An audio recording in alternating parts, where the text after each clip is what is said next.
Just want to say about my life since I found Jesus. I was a daily cannabis smoker.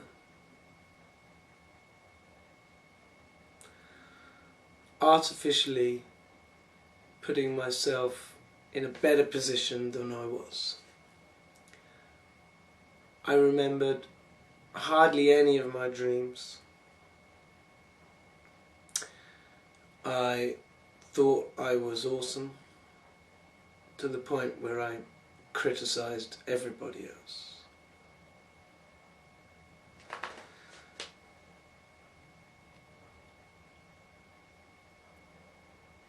And I knew nothing. I thought I knew a lot. My house was a complete mess.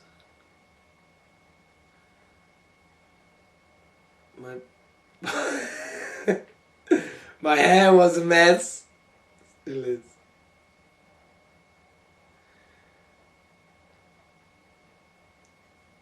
So I met Jesus on YouTube.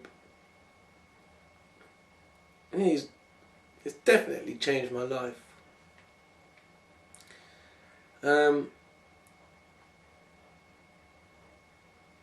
Obviously giving up cannabis, wanting to give up and having the odd spliff every couple of weeks. But in a sense, I'd like to change that now, I think. It's too much of a roller coaster ride. But I've had some communication with spirits. Understanding that they're there. I mean, just knowing the truth from AJ Miller Jesus on Divine Truth channel has made a difference. Whether I gave up cannabis or not, knowing the truth has made a huge difference. So, I want to talk about briefly my communication with spirits so far, and I want to do a diary of this because I think it's quite interesting. So, the first one was when I was high, and I was reading something on the internet. Probably was the Paget messages, but I just did get this feeling, shut the lid, no, pause it, so I was watching something, pause it, shut the lid, and get a plain piece of paper and a pen. Now I'd known about the Paget messages, and this is how he can talk to spirits. And I wrote down the date, and then it came something to say about Emily. And I thought at the time, a different Emily.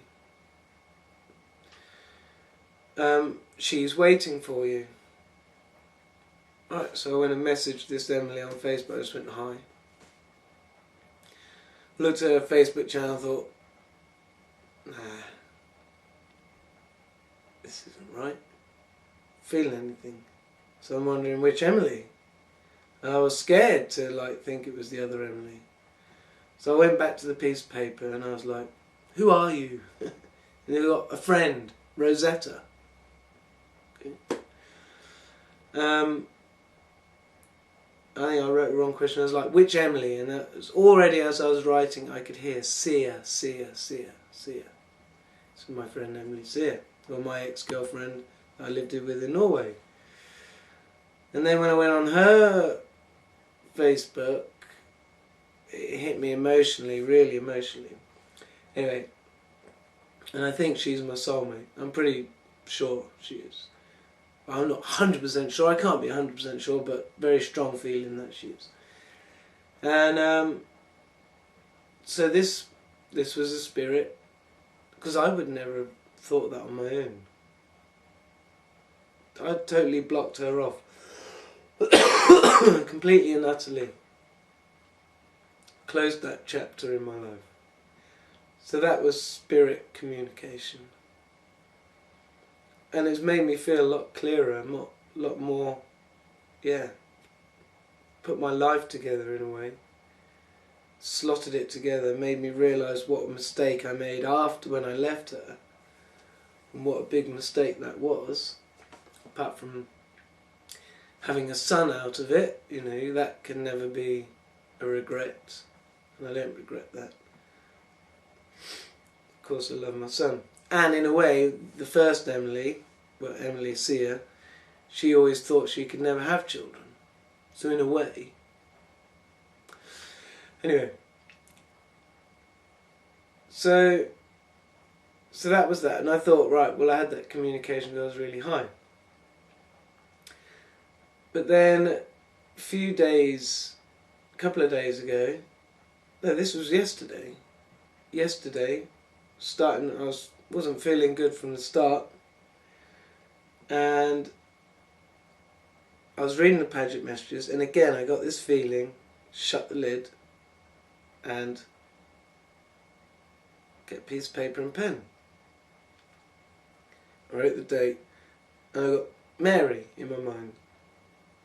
Mary, third sphere. So I wrote that down. And it said,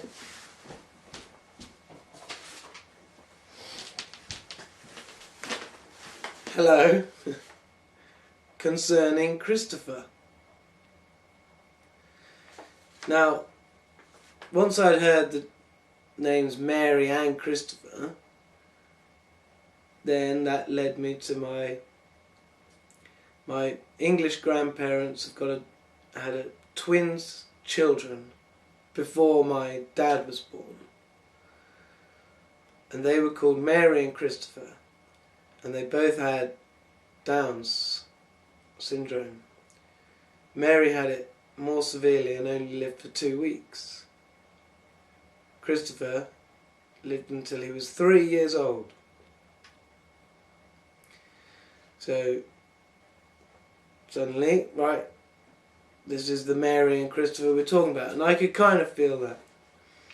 He is in celestial heaven, and he wants to talk to you. Drug addiction will stop it. So, you know, that to me is like a message. And the other thing which I'll mention, after I wrote that and started thinking, wow, so that was like Mary talking to me from the spirit world, I did get this sort of feeling wash over me.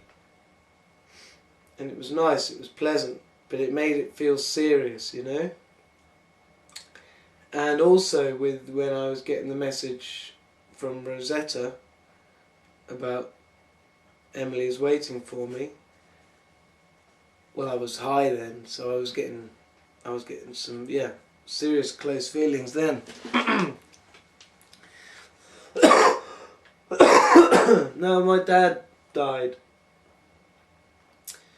a few weeks ago. It's probably nearly a month ago now. Yes, in fact, oh, it was. It was the 10th of September he died, and now we're on the 13th or 14th of August. 14th.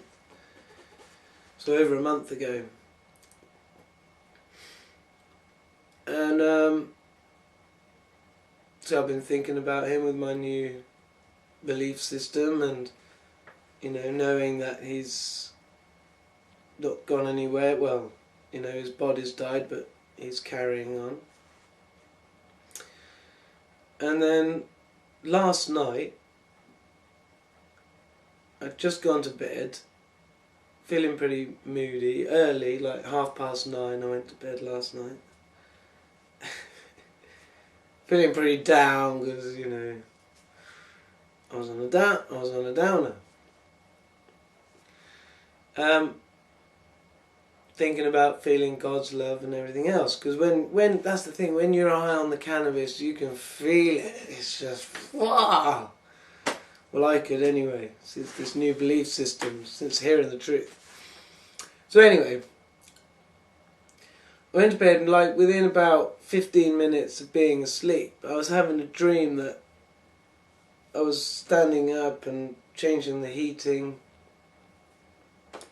which I did at my parents' house earlier that day, and I felt this wave sort of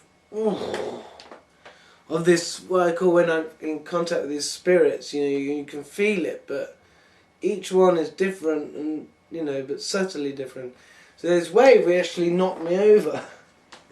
In the dream I thought, wait, I felt some of God's divine love. So I was quite happy about it. But it was enough to start waking me up, and I was really hot. I thought, wow, got the divine love, and I was thinking, no, this isn't divine love. This is my dad. And he's probably,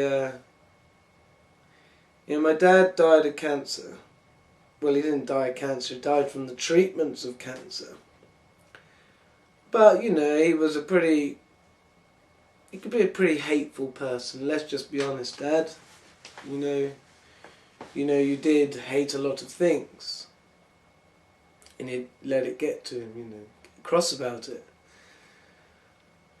So, you got some stuff to deal with up there. But there was no doubt. I had his presence with me, and how did it get to 3 o'clock in the morning? Oh, so, alright, well. Alright, no, so it was 3 o'clock in the morning when I woke up. It wasn't as soon as I went to bed then. Sorry. Anyway, so yeah, it was 3 o'clock in the morning, and I was actually, what I did was I talked out loud so that my dad could hear me. Because I don't know if you can read my thoughts or not. And this is the thing, this is what I'm finding interesting about spirit communication. Now, the reason you would get a blank piece of paper and write something is apparently that is the easiest way for a spirit to talk to you. But they need to have acquired that skill of writing in the heavens. So I don't know because I haven't been there yet, right? So it's a different skill, but that's one of the easiest. Apparently it takes them a lot of energy to speak verbally so you can hear them. Now maybe my uncle Christopher can in the celestial heavens. And that's why he maybe wants me to stop drug addiction, because he can. But anyway, so this writing method works. But what I could feel from it, I could feel him, I could feel these waves. I could get a sense he was there, I could get a sense of his emotion. And I would say sort of ill at ease was the predominant one. But I think it improved a bit when I talked back to him, because then he would have been able to hear me talking. And I was just saying the sort of things like, forgive those people who have done you harm by feeling the emotions about it, but repent for all the things that you've done wrong by remembering them. And you should be able to remember every point in your life, and you should be able to go back to your child. Anyway, so I was talking to my dad like that. And I was also saying that I love him, and also. And then I remember sort of asking about Uncle Paul, and it was Uncle Paul who died when he was 29. But I've just never got the feeling that he has died. And I kind of got that feeling from Mary as well, sort of at the end, sort of saying, I just thought it, and I just sort of felt the feeling that he's alive. So they wouldn't be words. But then while I thought I was speaking to my dad, but really I'm just sort of feeling things from him. I got the feeling that the Uncle Paul who's supposed to have died hasn't died. And then I thought he gave me an address, which when I looked up didn't exist. I just made it up. And I also did another one of these things when I sort of I made this up. Mary, third sphere again. So this was in the night. Hello all. I am here with Betty. Well, that's my grandma. All's well. Have you been listening to Ravenport? No. Golden Gate Bridge. Insomuch as is a fitted condemnation. So just nonsense, gobbledygook. And I didn't get any feeling with that one. So I think this spirit communication is very interesting. Yeah. But needs to be researched more. And anything that I've taken and written down so far cannot be absolutely right.